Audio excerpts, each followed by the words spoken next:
امریکہ کی سابق خاتون اول اور موجودہ وزیر خارجہ محترمہ ہلری کلنٹن کا پاک سرزمین پر قدم رنجہ فرمانا یوں تو کوئی غیر معمولی بات نہیں۔ جنگل تیرے، پربت تیرے، بستی تیری، صحرا تیرا کے مصداق وہ جب چاہیں یہاں آئیں، لیکن ان کے ہر دورے میں کوئی نہ کوئی غیر معمولی بات ضرور ہوتی ہے۔ ان میں سر فہرست تو یہ کہ ہم انہیں ہر بار پہلے سے زیادہ عزت دیتے ہیں اور وہ ہر بار پہلے سے زیادہ بے عزتی کر کے تشریف لے جاتی ہیں۔ آج ہی کی مثال لیجئے، ایک وزیر خارجہ کا سربراہ مملکت کے پروٹوکول کے ساتھ ہوائی اڈے پر پرتپاک استقبال، اور پھر پروٹوکول کے تقاضوں کو بھی بالائے طاق رکھتے ہوئے ایوان صدر میں اسلامی جمہوریہ پاکستان کی اعلیٰ سیاسی و عسکری قیادت کا محترمہ کے سامنے باادب ہو کر بیٹھنا آخر غیر معمولی ہے کہ نہیں؟ اعلیٰ پاکستانی قیادت عوام کے خوف سے دو زانو تو نہیں بیٹھی، مگر الحمدللہ تاثر ایسا ہی دیا کہ کم از کم معزز وزیر خارجہ کو سب دو زانو سر جھکائے بیٹھے ہی دکھائی دیے۔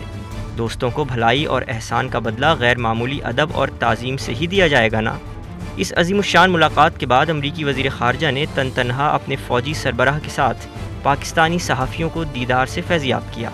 وزیر خارجہ تو یہاں ہیں ہی نہیں، نہ ان کے ساتھ کھڑا ہونا کسی کو پسند تھا۔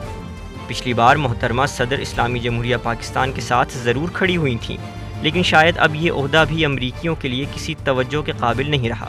اس پرمغز گفتگو میں امریکی وزیر خارجہ کا کہنا تھا کہ امریکہ کو یقین ہے کہ پاکستان کی اعلیٰ سیاسی اور عسکری قیادت میں سے کسی کو معلوم نہ تھا کہ اسامہ بن لادن ایبٹ آباد میں چھپا ہوا ہے، تاہم پاکستانی قیادت نے انہیں یقین ضرور دلایا کہ کوئی تو پاکستان میں ہے جو اسامہ کی مدد کر رہا تھا۔ معزز وزیر خارجہ کو اور کیا چاہیے تھا؟ سو ایک اور بیان داغ دیا۔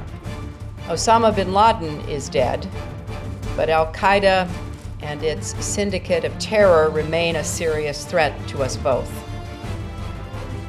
There is momentum toward political reconciliation in Afghanistan, but the insurgency continues to operate from safe havens here in Pakistan.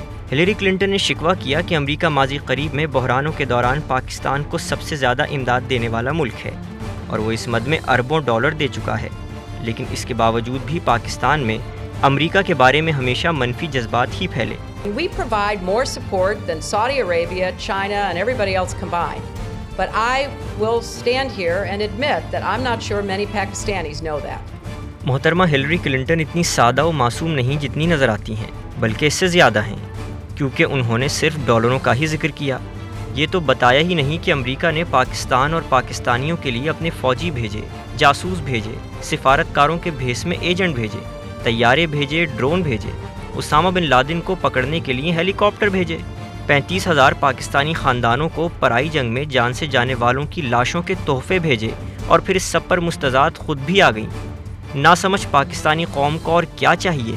اس پر امریکی وزیر خارجہ اگر حیران ہیں تو صحیح حیران ہیں۔